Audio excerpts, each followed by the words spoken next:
بلوچستان میں دہشت گردی پھر سر اٹھا رہی ہے۔ 2018 میں دہشت گردی کا مکمل خاتمہ ہو چکا تھا۔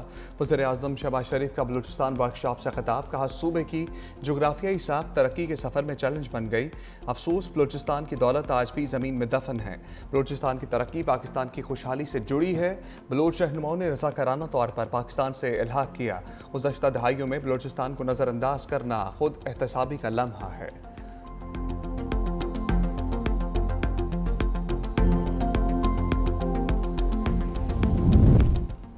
مریم نواز کا ایئر پنجاب کو جلد از جلد فنکشنل کرنے کا حکم۔ ایئر پنجاب کے فیز 1 کے لیے کارروائی جلد مکمل کرنے کی ہدایت کر دی۔ وزیر اعلیٰ مریم نواز شریف کی زیر صدارت اجلاس میں ایئر پنجاب پروجیکٹ پر پیش رفت کا جائزہ۔ ایئر پنجاب کے لیے جدید اور آرام دہ طیارے بھی لیز پر حاصل کرنے کی ہدایت۔ وزیر اعلیٰ کو ایئر پنجاب پروجیکٹ سے متعلق تفصیلی بریفنگ۔ لاہور سے اسلام آباد ایئر پنجاب کے فلائٹ روٹ پر اتفاق۔ اجلاس میں مری گلاس ٹرین پروجیکٹ کا بھی جائزہ لیا گیا۔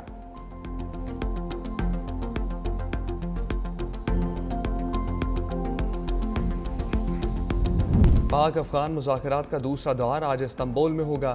ذرائع کے مطابق آج کے مذاکرات دوحہ مذاکرات کا تسلسل ہیں، جن کے نتیجے میں جنگ بندی ممکن ہوئی۔ استنبول مذاکرات میں دہشت گردی کے خاتمے پر بات چیت ہوگی۔ پاکستانی وفد میں سول و عسکری قیادت شامل۔ وفد میں تبدیلیاں بھی کی گئی ہیں۔ افغان وفد کی قیادت نائب وزیر داخلہ حاجی نجیب کریں گے۔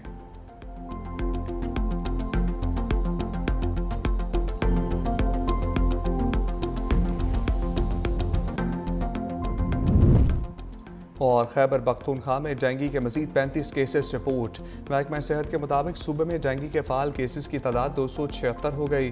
رواں سال اب تک ڈینگی کے 3865 کیسز رپورٹ ہوئے۔ 3587 مریض صحت یاب ہوئے۔ ڈینگی کے باعث 2 افراد جاں بحق ہوئے۔ مختلف اسپتالوں میں تاحال 49 مریض زیر علاج ہیں۔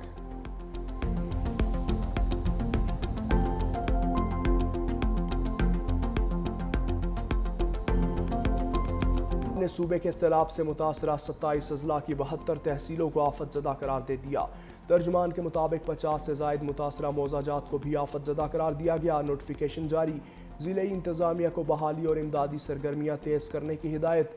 آفت زدہ علاقوں میں رواں خریف سیزن لینڈ ریونیو اور آبیانہ وصول نہیں کیا جائے گا۔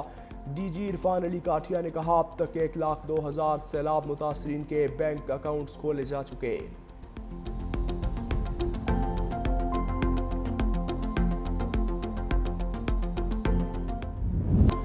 D G I S P R کا مردان کا دورہ۔ Abdul Wali Khan university, women university, university of engineering and technology اور مدارس کے طلباء اور اساتذہ سے اور معلم حضرات کے ساتھ خصوصی نشست۔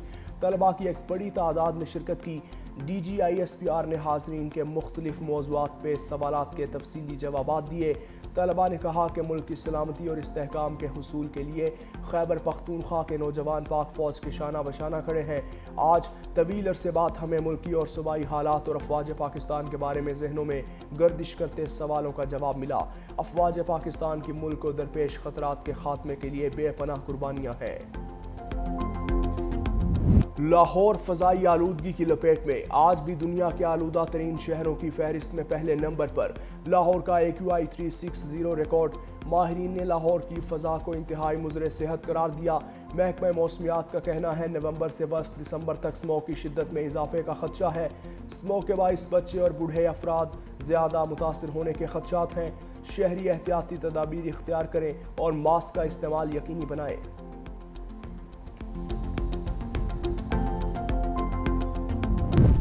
ایس پی عدیل اکبر کی خودکشی تحقیقات میں پیش رفت۔ ذرائع کے مطابق عدیل اکبر نے گزشتہ دنوں 2 مرتبہ ماہر نفسیات سے رجوع کیا۔ ڈینگی پازیٹیو آنے کے بعد خودکشی سے 2 روز قبل کرونا وائرس کا بھی شکار ہوئے۔ ایس پی نے چھٹی کی درخواست دی تھی جو منظور نہ ہوئی۔ تحقیقات میں عدیل اکبر کے ہمراہ وائرلیس آپریٹر اور ڈرائیور سے الگ الگ پوچھ گچھ۔ ایس پی کے زیر استعمال آئی فون ابھی تک ان لاک نہ ہو سکا۔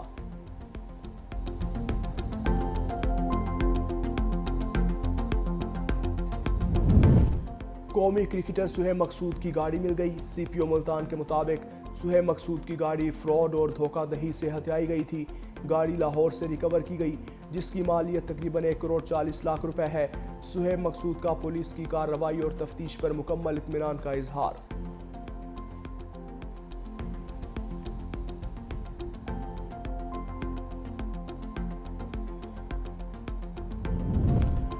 بھارتی وزیر اعظم نریندر مودی کی ووٹر لسٹ میں ہیرا پھیری اور انتخابی دھاندلی بے نقاب۔ اسپیشل انویسٹیگیشن ٹیم کی رپورٹ کے مطابق 2023 کے انتخابات سے قبل ووٹرز کے ناموں میں بڑے پیمانے پر تبدیلیاں کی گئیں۔ 75 موبائل نمبر سے جعلی اکاؤنٹس بنا کر الیکشن کمیشن کو 6000 سے زائد جعلی درخواستیں دی گئیں۔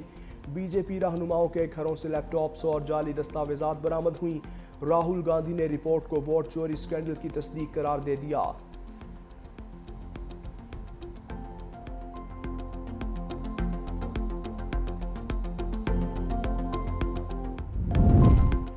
تمام فلسطینی تنظیمیں غزہ کا انتظام ٹیکنوکریٹ کمپنی کے سپرد کرنے پر متفق۔ حماس کی جانب سے بلائے گئے فلسطینی تنظیموں کے اجلاس کا مشترکہ بیان جاری۔ فریقین میں اس بات پر اتفاق ہوا کہ غزہ کا انتظام ایک غیر سیاسی تکنیکی کمیٹی کو دیا جائے۔ بیان میں یہ واضح نہیں کہ فلسطینی اتھارٹی اس معاہدے کا حصہ ہے یا نہیں۔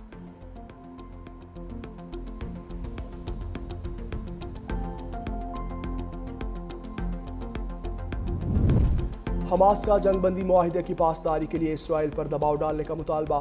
حماس ترجمان حازم قاسم کا کہنا ہے کہ اسرائیل کی جانب سے جنگ بندی معاہدے کی خلاف ورزیاں جاری ہیں۔ جنگ بندی کے بعد سے اب تک 90 فلسطینیوں کو شہید کیا جا چکا۔ حماس نے مقبوضہ مغربی کنارے کو اسرائیل میں ضم نہ کرنے کے امریکی موقف کو سراہا۔ ترجمان حازم قاسم کے مطابق غزہ امن معاہدے کی کامیابی کے لیے پرعزم ہے۔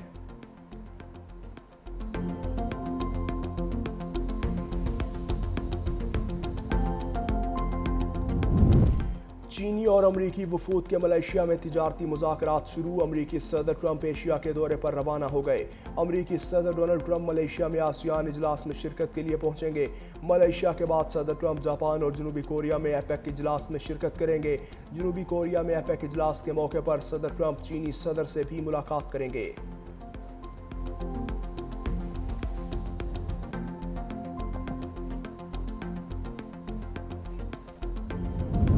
منشیات کی غیر قانونی سرگرمیوں کا الزام۔ وینزویلا نے امریکی الزامات کو مسترد کر دیا۔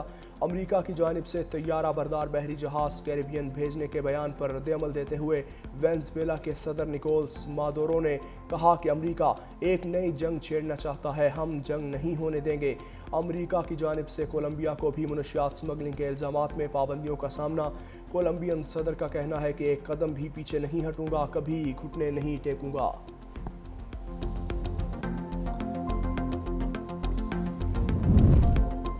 اور سفارتکار ڈپلومیٹک انکلیو میں اب پیڈل ٹینس بھی کھیل سکیں گے۔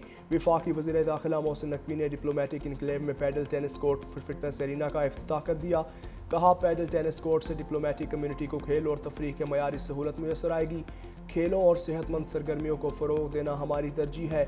ڈپلومیٹک انکلیو کی تزئین و آرائش پر کام شروع کر دیا۔ ڈپلومیٹک کمیونٹی کو تمام سہولیات کی فراہمی، کوئی کسر اٹھا نہ رکھی جائے گی۔